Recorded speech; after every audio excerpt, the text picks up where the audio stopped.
there are a couple of funny things that we saw over the last couple days because weird things happen in baseball all the time.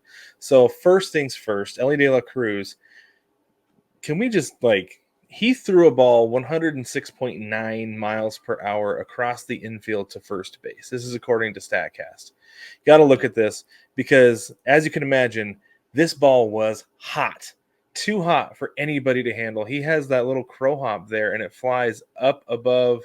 Was that Candelario playing first base? Yeah, it was Candelario. Yeah, I can't imagine being over there first base and all of a sudden 107's coming at you. Like, what do you do? I'm shocked he got leather on it when it was up that high. Yeah, I was gonna say it's a good thing it was up, right? It was a good thing it was elevated. I think if it had been in his chest, he'd have caught it, honestly. Yeah, he'd have caught it, but he'd have probably regretted it a little bit. Maybe, yeah.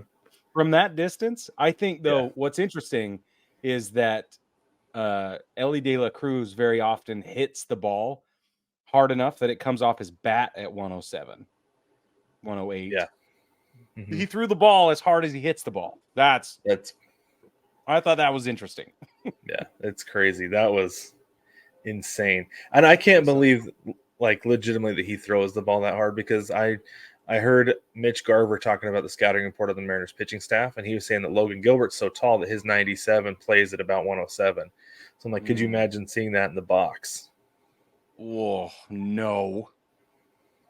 It's insane. That's insane. Are you serious? That's what he said, yeah.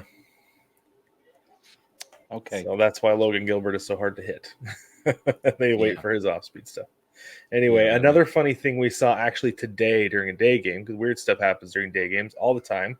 Pete Crow-Armstrong, if you didn't know, his mom played Billy Haywood's mom in Little Big League. If you didn't know, now you do. If you knew before, good on you. So he slid into second base today, and this is just weird. You got to look at this. So he hits the ball out to right field. He's coming around. He's double all the way. And as he's coming in, he takes his helmet off. I don't understand that. But then tried to pop up, and he didn't pop up. And so he put his helmet down to stay on the bag. Never seen that happen before. I don't know why. It looks like he knew what he was doing going into the bag. It does, because if you're planning on overrunning it, okay, hold on. If you have enough time to think, okay, let me grab the face protector of my helmet, take it off. If you have enough wherewithal to do that, you have enough wherewithal to slow down so you don't overrun the bag. But he's like, nah. Well, and I wonder if he grabs it and he goes under. So he could have at least, I wonder if he was trying to pop up, because I read in the article that it looked like that he was trying to pop up, and it looked like his foot kind of slipped over the top of it, so he couldn't pop up. But at the same time, you never see a guy try to catch his helmet if it's coming off, and he just pulls his off. So I don't know if it was coming off and he pulled it off to keep it from hitting the ground, if he wanted to keep it nice and clean and keep for your scuffs. I don't know. Or if he was thinking this all the way. If he was, fascinating, but he doesn't know the rule, just like the rest of us didn't know the rule.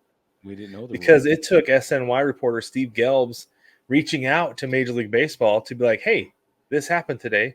Was it legal? And they said no, he should have been called out because he was called safe on a double. Kids, you cannot take your helmet and use it as an extension of your body to touch the base. You will be called out, and you will be called out every time going forward now, because now everybody knows the rule. Yeah. Just because you see a big leaguer do it doesn't mean it's a good idea every time. I remember my mom told me that when I was a little kid. Because I had flipped the ball to my buddy with my glove at recess. She's like, "Be careful doing that stuff." I'm like, "It was recess, right?